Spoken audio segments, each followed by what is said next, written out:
Bonjour tout le monde, ravi de vous retrouver, nous sommes le mercredi 13 octobre 2021. Le Bitcoin s'établit à 54 800 dollars, donc il a retracé légèrement depuis hier. On avait vu ensemble sur le graphique du Bitcoin qu'effectivement, alors là, c'est pas forcément très clair parce qu'il y a énormément de choses à l'écran, mais on a mis ce Fibo de nombreuses fois et on a vu qu'on était sur un point très très fort de résistance, notamment les 78,6 de Fibo aux 57 158 dollars exactement. Vous voyez, on est venu chercher sur le cours, on l'a dépassé légèrement ce niveau des 78,6 en allant chercher les 57 905 dollars. En tout cas ici sur la plateforme Bitstamp. Donc on va aller essayer de voir aujourd'hui justement sur un time frame plus court ce qui est en train de se passer actuellement. Et on va aller observer les différents scénarios possibles sur le Bitcoin, les targets à la hausse, à la baisse. Enfin voilà, on va faire une analyse un petit peu plus complète.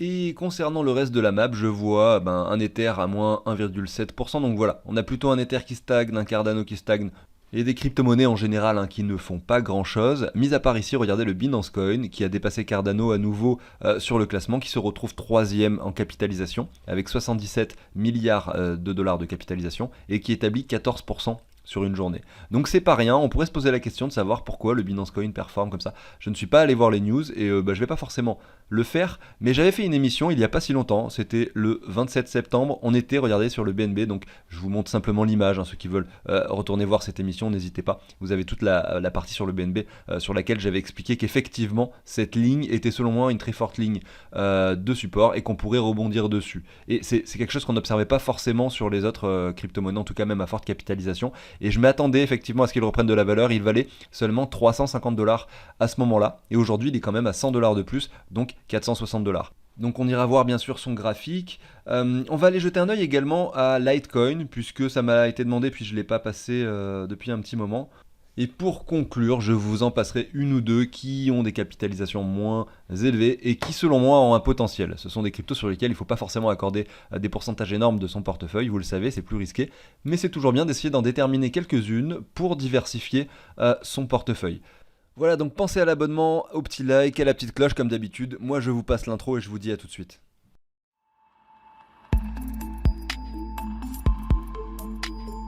Allez, je commence avec le Bitcoin. Du coup, ici, on est bien sur le long terme. Je vais juste rappeler quelque chose, parce que souvent, il y a des personnes qui oublient un petit peu la base de mes propos. Et la base de mes propos, c'est cette analyse long terme que je fais rarement parce que finalement, c'est pas quelque chose qui change de jour en jour. C'est quelque chose sur du long terme. Mais si on se met un Fibo ici qui reprend le crash de janvier 2015, le sommet de 2018 et le crash suivant, on a un joli Fibonacci de prolongation qui pourrait indiquer des vagues d'Elliott ou pas en fait. Simplement, on peut se servir de ce Fibo pour voir si les niveaux de Fibo sont respectés. Effectivement, on a les 161,8 qui ont été respectés une première fois ici lorsque nous avons touché les 39 000 dollars au mois de janvier 2021. Le petit retracement qui s'est opéré par la suite.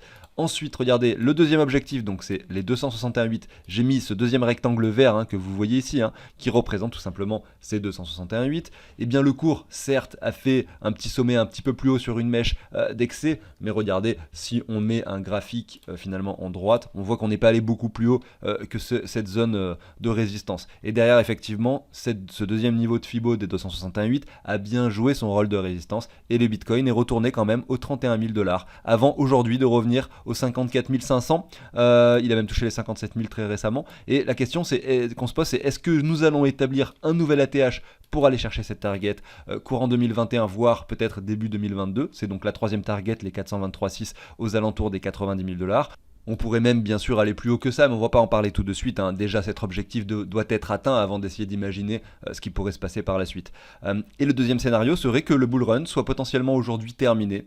Que l'on vienne dessiner un M ici, effectivement, que le Bitcoin ait fini sa lancée, qui construise ce M, qu'on vienne retourner dans cette zone de rechargement entre les 27 et les 17 000, etc. Ça, c'est aussi la deuxième possibilité, mais c'est pas le scénario que je priorise. Pour plusieurs raisons que j'évoque assez régulièrement, mais ça demanderait de faire une émission complète pour vous parler de ça. Mais grosso modo, au niveau de la temporalité, je pense qu'il y a encore une possibilité de continuation de bull run au niveau du cycle. Et également, quand on regarde simplement au niveau du graphique le RSI, on voit donc, on observe qu'il y a eu un premier sommet sur le Bitcoin, ici en weekly, avec un RSI qui a fait également un sommet, un retracement assez propre sur le RSI et on pourrait s'attendre à ce qu'il y ait une divergence. C'est un petit peu la psychologie des marchés, hein, les divergences. Finalement, on a un cours qui monte très très fort, très très vite. Derrière, beaucoup de personnes, peut-être ont pu acheter pendant cette poussée parce qu'ils voulaient pas manquer le train. Ce qui se passe, c'est que derrière, on a un petit retracement qui fait peur à tout le monde et c'est peut-être le moment où des personnes se disent ah mince, en fait, j'ai pas vendu le top, c'était sûrement le top, c'est la fin du bull run, c'est la fin de tout parce qu'on a fait quand même moins 50% et voilà, je viens de prendre moins 50 sur mon portefeuille, divisé par 2, ça fait pas plaisir. Et il y a peut-être beaucoup de personnes qui revendent pendant cette période et derrière qui voient effectivement le marché monter à nouveau et qui rachètent là-haut, vous voyez, enfin en gros qui font vraiment tout ce qu'il ne faut pas faire en général, c'est-à-dire acheter sur des bougies vertes et vendre sur des bougies rouges. Et c'est aussi comme ça qu'on a la majorité qui arrive à perdre de l'argent même sur des marchés haussiers. Parce que certes, il y a 1 an et demi, il y avait beaucoup de personnes qui avaient investi dans le Bitcoin pour du long terme et qui aujourd'hui sont gagnants. Mais ce qu'il faut prendre en compte, c'est toutes les personnes qui sont entrées dans les crypto-monnaies et qui y sont intéressées après, c'est-à-dire après qu'il soit monté. Quand le Bitcoin était déjà à 50 000, il y a énormément de personnes qui ont voulu entrer dans le marché pour en profiter. Et c'était d'ailleurs le moment où la plupart de mes amis, finalement, m'ont contacté pour me dire est-ce qu'il faut que j'achète du Bitcoin, comment je fais, comment on fait pour investir, etc. Quand le Bitcoin était à 50 ou 60 000. Quand je leur en parlais donc des crypto-monnaies, quand je leur parlais de ça, quand il valait encore 4 ou 5 000 dollars, voire 10 000, ils me disaient ouais, peut-être plus tard, je sais pas, on verra, j'en sais rien, voilà. Et une fois que ça monte, une fois que tout le monde en parle, et bien à ce moment-là, ils m'appellent, ils me disent bon, comment je fais pour investir. Vous voyez, c'est un petit peu, en fait, c'est le ressenti que j'ai eu à travers mes amis et je pense que c'est assez représentatif finalement de la majorité des personnes. Voilà, donc pour en finir avec mon graphique, je voulais simplement dire que je pense qu'il est possible que le Bitcoin monte pour pouvoir établir finalement une divergence sur le cours, un RSI qui monte également, et là on aura enfin une structure qui pourrait se produire avec la divergence, toutes les conditions réunies pour enfin entrer sur un bear market de longue date. Mais c'est peut-être pas encore le cas aujourd'hui. En tout cas, c'est ce que j'espère et c'est ce que l'on espère tous quand on est investi dedans. Donc la question qu'on se pose là aujourd'hui sur le court terme, c'est de savoir si on pourrait pas avoir un petit retracement, peut-être pour les néo-investisseurs, c'est qu'ils voudraient entrer aujourd'hui sur le marché. Comme je vous disais, effectivement, il faut essayer d'entrer de façon intelligente. Peut-être que si vous aviez investi il y a 1 an et demi, vous auriez pu faire un all-in parce que c'était des niveaux très bas. Sur le long terme, on le visualisait, il y avait les cycles, le halving, etc. Aujourd'hui, on est quand même pas mal monté et je pense qu'aujourd'hui, il est quand même préférable de procéder par palier et de prendre le moins de risques possible. Parce que le Bitcoin est quand même déjà haut, il faut en rester conscient. C'est pas forcément le moment optimal pour investir. On est d'accord, regardez le graphique. Pas besoin de réfléchir très longtemps pour comprendre que c'est pas forcément le moment optimal. Voilà, on va enlever le logarithmique. Hop, tac, voilà. On a le graphique du Bitcoin, alors on n'a pas plus bas.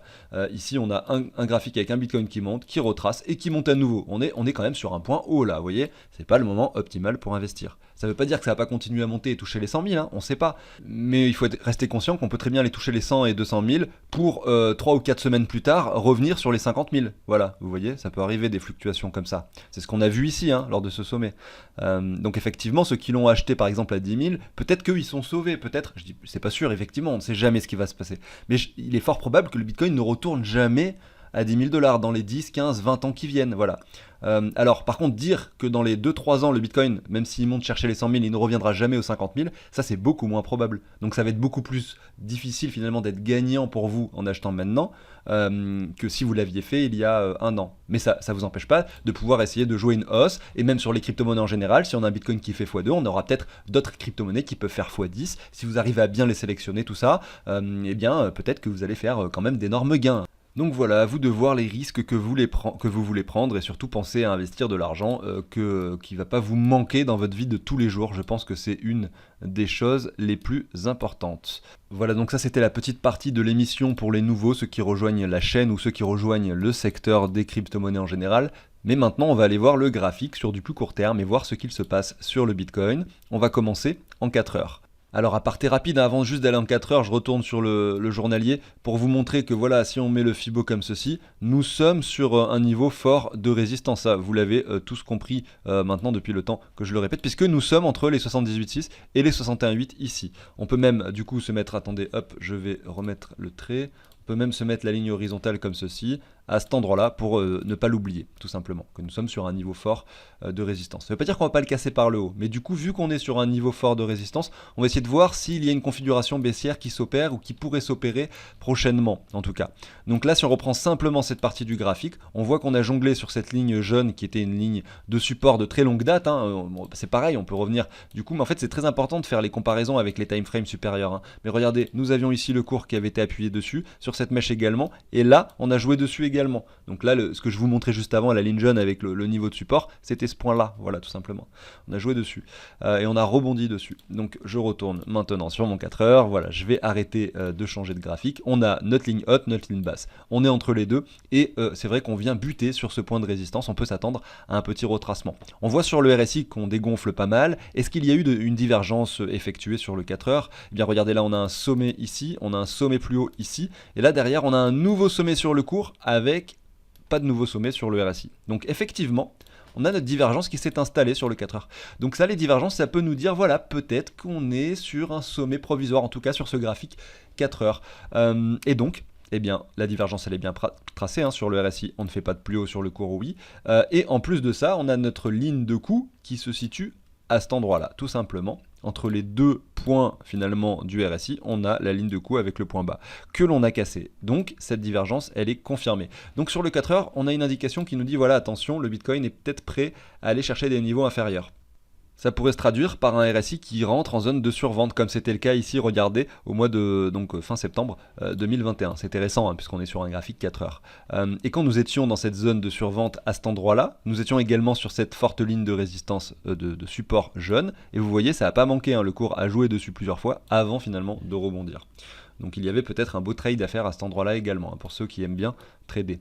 Alors là, à part la divergence qui est confirmée, on peut dire qu'on a la localisation, puisqu'on a touché le point de résistance. Ce qui manque, c'est la structure, hein, et la structure, pour l'avoir, il faudrait effectivement que l'on fasse quelque chose comme ceci, qui remonte comme ceci, et qui descend. Et c'est comme ça aussi souvent que sont matérialisées les épaules tête-épaule, hein. Regardez, comme ceci, bim, la divergence rematérialisée ici. Donc vous avez l'épaule tête-épaule en plus représentée par la divergence qui vous appuie le fait que ça peut le faire par derrière, le petit retracement et le M qui se forme par la suite, tout simplement avec la confirmation de la divergence, la cassure à cet endroit-là et la confirmation du M ici. Et là, bim, ça y est, on sait qu'on est prêt à aller chercher des niveaux plus bas, on a la confirmation ultime à cet endroit-là. Malgré tout, on a déjà beaucoup d'éléments qui peuvent nous laisser penser que ça arrivera. On verra bien ce qui se passera, tout simplement. Ici, si on se met un Fibo qui reprend cette hausse, si jamais on a un retracement ici et qu'on a cette structure qui se dessine finalement, donc là on est en 4 heures, donc ça peut arriver, on est le 13 mercredi par exemple, d'ici vendredi ou samedi, voilà, tout simplement. Vous pouvez imaginer, on va essayer de regarder ça, tac, ici, tac, on peut dire que ça peut se produire dans à peu près cette période de temps là, donc 20 bars dans 3 jours et 8 heures, voilà, donc d'ici la fin de la semaine, il est possible qu'on puisse observer effectivement ce M se dessiner, et là on pourra se dire que c'est peut-être parti, le Bitcoin pourrait revenir entre les 46 et les 43 000. Voilà. Et là on aura un niveau très intéressant pour les nouveaux investisseurs pour entrer sur le marché. Tout simplement parce que ça sera sur des bougies rouges que vous achetez. Sur du plus long terme, vous verrez que effectivement il y a la possibilité que sur ce niveau-là on puisse rebondir ensuite pour former un W comme ceci. En revanche, il faudra être prudent, parce que même si on revient sur ce niveau-là, on n'est pas à l'abri effectivement que la baisse se poursuit. Regardez, alors si je suis revenu sur le time frame supérieur, j'ai ce rectangle ici qui est dessiné vert, et ce rectangle, il représente finalement la zone de rechargement, mais de toute cette hausse finalement.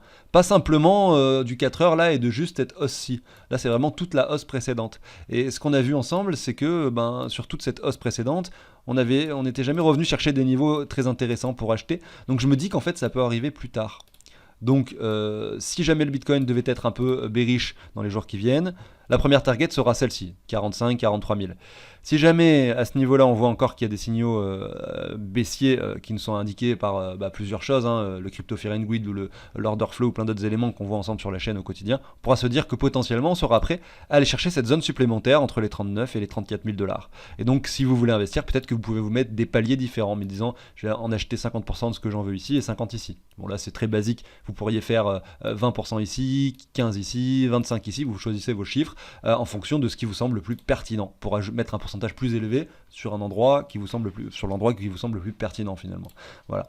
Donc ça c'est mon avis sur le Bitcoin, sur le cours actuel. Voilà.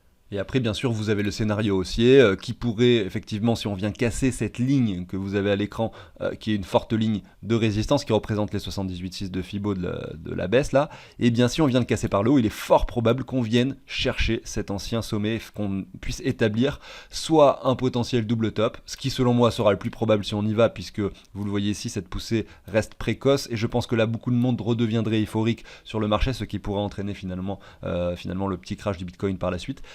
Soit effectivement derrière on peut le percer et aller chercher un ATH. C'est pas le scénario que j'envisage, mais alors je serai l'homme le plus heureux du monde si ça se produit, puisque j'ai pas mal de cryptos que je hold en ce moment et que je ne vends pas, puisque je m'attends effectivement à un nouvel ATH, soit dès maintenant, soit plus tard. Mais en tout cas je m'attends à un nouvel ATH.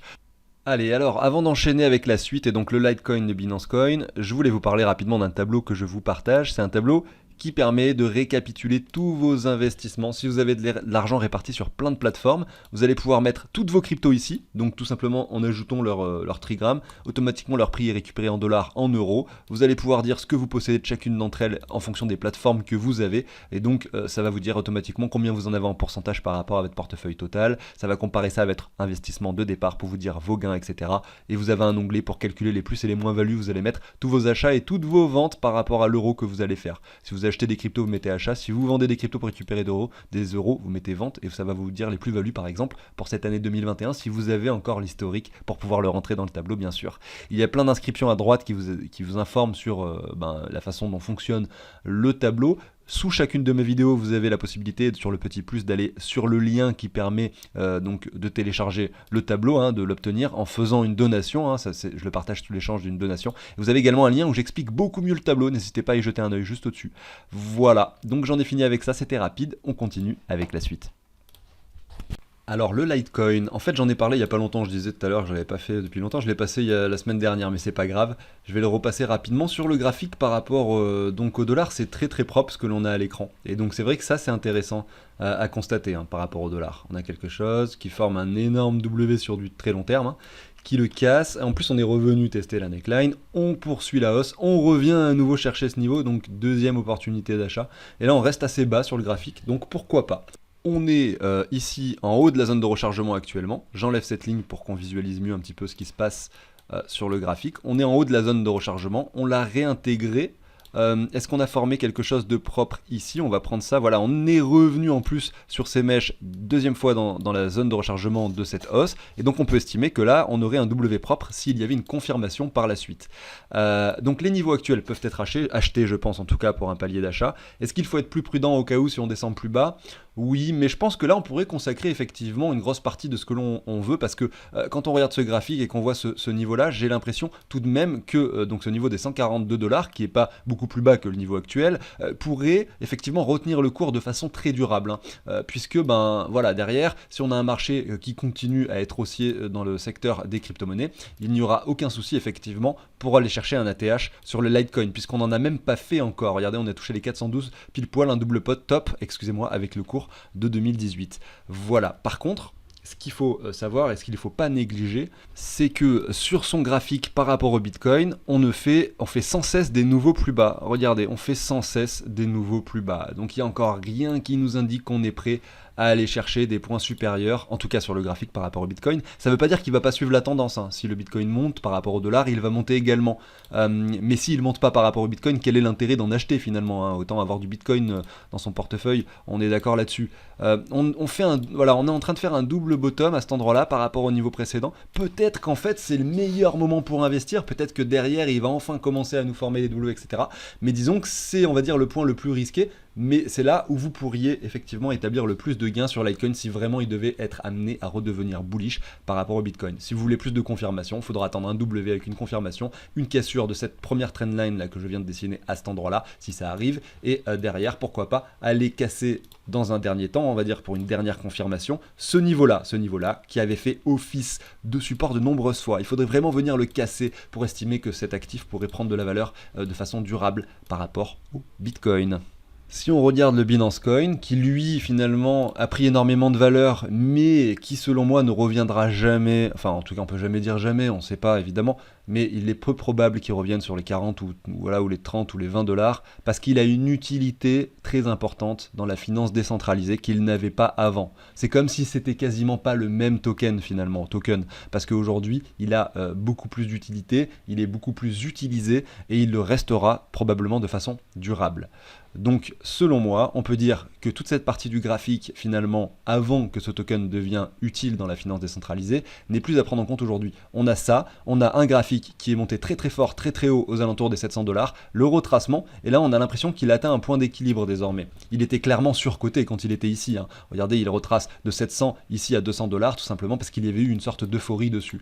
Malgré tout, on vient établir un joli support. On a des gens qui ne veulent pas que le cours descende en dessous de cette ligne que je viens de tracer à l'écran. Si on prend une droite comme celle-ci, on voit que cette ligne a été respectée de façon précise plusieurs fois. On l'a touché une première fois ici. Là, il n'y avait pas de ligne à tracer, hein. Quand on touche une fois un point, on peut pas faire de ligne. Il faut au moins 2 points pour faire une ligne. Derrière, on vient, on retrace dessus pile poil. Là, on peut se dire, bah cool, maintenant je vais pouvoir faire une ligne. On voit qu'on vient le chercher 3 fois. Là, on peut se dire, bah, cette fois-ci, vu que j'ai une ligne et que cette ligne semble pertinente sur 2 points, peut-être que le troisième va l'être aussi. Là, vous pouvez acheter à cet endroit-là, du coup. Vous pouviez pas le faire ici, vous pouvez pas le faire ici, hein.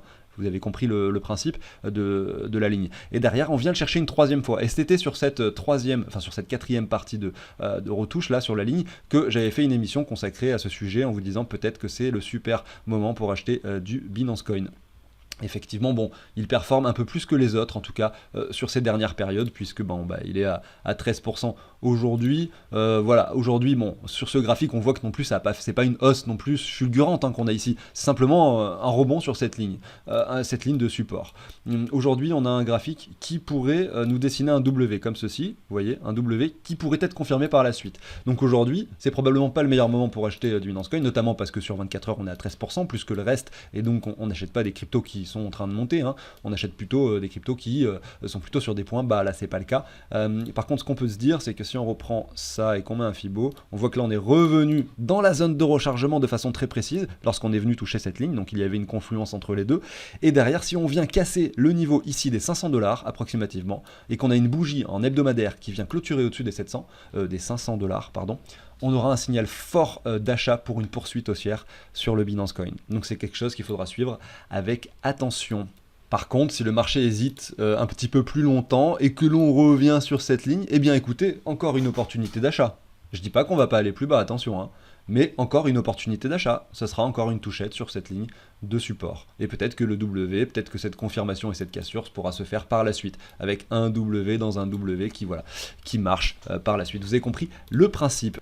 Alors avant de continuer, je fais une aparté sur le Hero de MetaHero qui, regardez, est à 0,16 dollars. Donc c'est juste énorme en fait. Moi j'en avais acquis une très grosse quantité lors de la pre-sale. J'en ai vendu une très grosse quantité par la suite.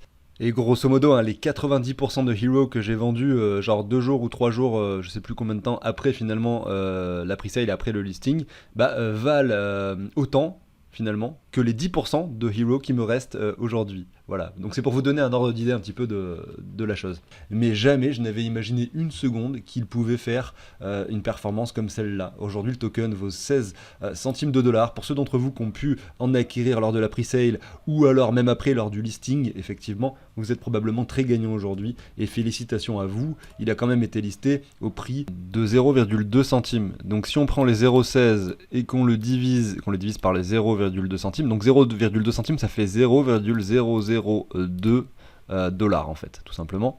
Je fais ça et on regarde que le token en fait a multiplié sa valeur par 80 en l'espace de 2 mois. Voilà. Donc c'est juste incroyable. Est-ce que c'est le moment de revendre ? En fait peut-être, hein. C'est-à-dire qu'à un moment donné, il faut savoir prendre des profits. Si vous avez acheté juste après le listing, n'hésitez pas en fait à vous payer, parce qu'il ne faut pas croire que ça va monter éternellement et à l'infini. Il y a forcément des moments où peut-être les tokens peuvent retracer, c'est normal. Après, si vous voulez jouer sur le très long terme et que vous pensez que c'est un projet phare qui va servir au métaverse dans le futur, vous pouvez en garder quand même peut-être 50% de ce que vous avez pour du très long terme. On ne sait jamais, mais soyez prudents avec tout ça s'il vous plaît, n'oubliez pas de vous payer. Je vais continuer avec la dernière crypto-monnaie du coup que je voulais vous passer, c'est le token de la plateforme Huobi. Donc Huobi, c'est une plateforme d'échange tout simplement que je n'utilise pas, mais le token a une configuration graphique intéressante. Regardez ici, je me suis mis en logarithmique pour que ce soit plus clair et plus propre. On a un cours qui, regardez, en 2018 avait touché les 5 dollars pour retracer aux alentours des 90 centimes, qui est retourné aux 5 dollars aux alentours de juillet 2019, bon voilà, qui fluctue dans cette zone finalement pour casser, regardez cette ligne de tendance. Maintenant qu'on l'a cassé, eh bien on est allé chercher un point haut aux alentours des 40 dollars, et aujourd'hui on s'établit à nouveau à 7,27 $, donc à peu près la neckline finalement, la ligne de coup de cette cassure. Donc on pourrait estimer que ce token par la suite puisse prendre de la valeur. Je n'ai pas analysé forcément le tokenomics, la plateforme d'échange, l'utilité du token. Ce sont des choses qu'il faut faire généralement avant d'investir dans un projet. Sauf que pour être honnête, moi j'ai environ une centaine de cryptos dans mon portefeuille, et quand je fais des gains énormes sur une crypto par exemple, eh bien je vais récupérer des profits, je vais me servir de ces profits pour rediversifier cette partie-là en investissant dans plusieurs petits tokens. Et donc celui-ci en fait partie, ça fait partie des tokens dans lesquels je réinvestis, et je vais pas forcément m'amuser à m'intéresser en détail à 100 ou 200 projets pour ensuite oublier lequel correspond à quoi et me mélanger un petit peu le cerveau. Je préfère m'intéresser en profondeur sur les tokens ou sur les projets qui sont à plus forte capitalisation et sur lesquels j'ai investi peut-être plus que 2, 3, 4, 5% de mon portefeuille, mais sur quelque chose où je vais mettre 0,2, 0,3% de mon portefeuille, forcément je vais peut-être aller moins loin sur le sujet. Vous comprenez un peu le principe. Voilà, ceci étant dit, le graphique est très propre, je ne suis pas allé très loin sur l'analyse. On pourrait du coup se remettre un Fibo comme ceci pour voir par rapport à cette dernière hausse à quel endroit nous sommes. Effectivement, nous sommes revenus sur les 0,9 de Fibo. Donc effectivement, si j'enlève, alors je vais enlever le logarithmique, voilà, on a un retracement quand même très très prononcé ici et très très profond. Effectivement, on n'est pas sûr que ça va pas aller plus bas, qui sait, on pourrait très bien casser cette ligne, mais quand on voit l'historique, on a l'impression finalement que le cours pourrait être soutenu sur cette ligne-là, et c'est la raison pour laquelle, même si ça risque de durer très longtemps avant finalement d'avoir une hausse, eh bien c'est la raison pour laquelle je vais mettre quelques billets dans ce token. J'en ai fini avec l'émission du jour. Pensez à l'abonnement, au like si le contenu vous plaît, bien sûr. Je vous dis à très bientôt sur la chaîne. Salut tout le monde.